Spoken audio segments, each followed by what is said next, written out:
Ah, fantastic. A video set in the Battletech world. It must be filled with the minutia of differences between all the different weapon types and... No, not that at all? Okay. Well, it's probably the lawsuit with Harmony Gold when they had the property arguments and... No, not that either, guys. Okay, I'm willing to look at the script. Let's take a look.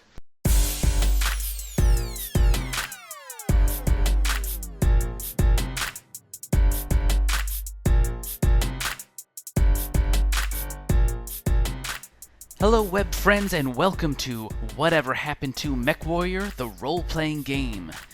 Here today we are going to discover what made the Mechwarrior role-playing game unique in the world of role-playing games, what made it fun or eventful to play, and, of course, what happened to it. And today we're going to get some real answers because I interviewed Aaron Cahall, a freelance writer for the Battletech universe. I hope you enjoy.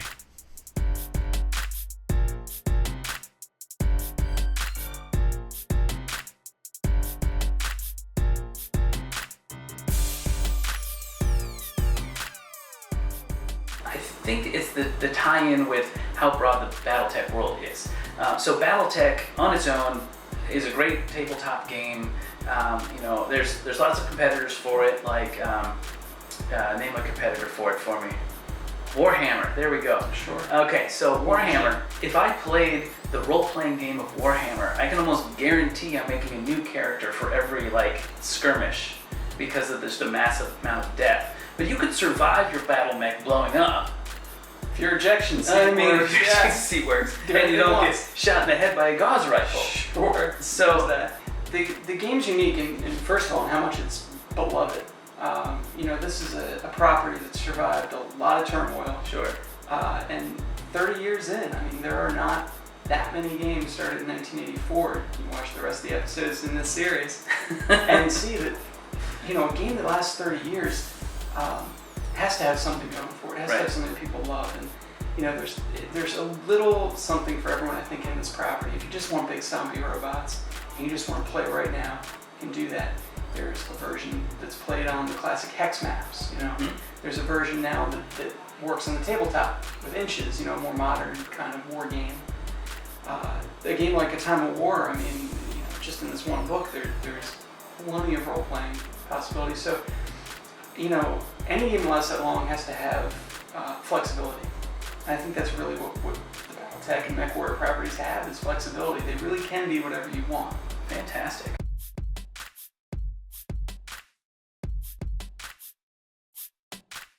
When I think about what was really fun about the Mechwarrior game was just the level of detail in the games. Can you talk a little bit about that? So as the game went along, it started as being an extension of Battletech. Mechwarrior 2nd added the clans and some additional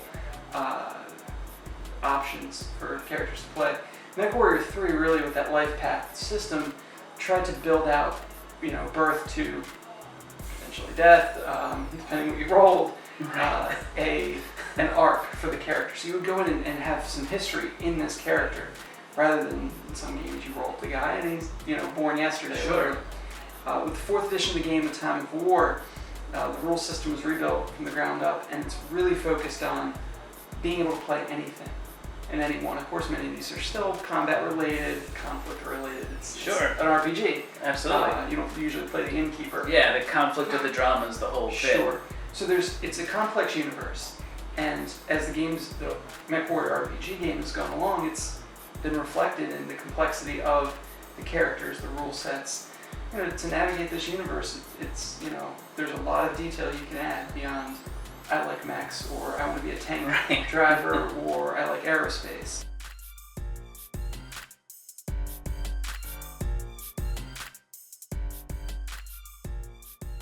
Now, I looked up Mechwarrior just to see everything. So, of course, I'm familiar with the Mechwarrior role-playing game, but there's a Mechwarrior Sega Genesis game, Mechwarrior Super Nintendo game. There's a Mechwarrior card game. There's a Mechwarrior little click game. There seems to be Mechwarrior everything. What's going on with this property?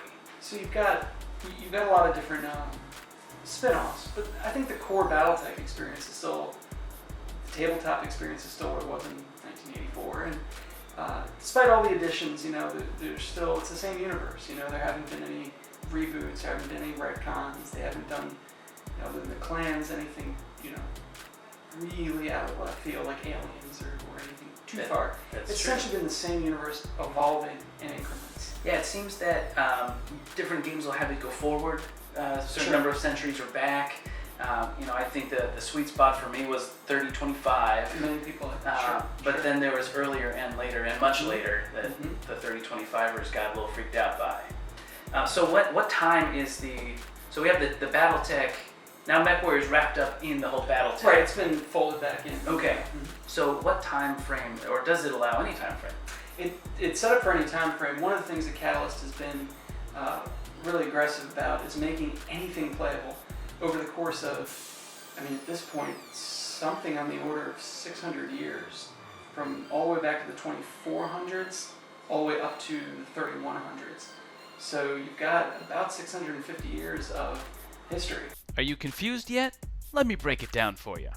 This is now this. It was this, now called this.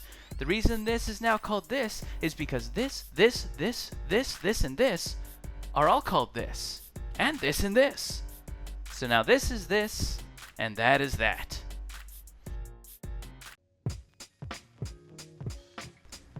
I hope you've enjoyed this episode of Whatever Happened To.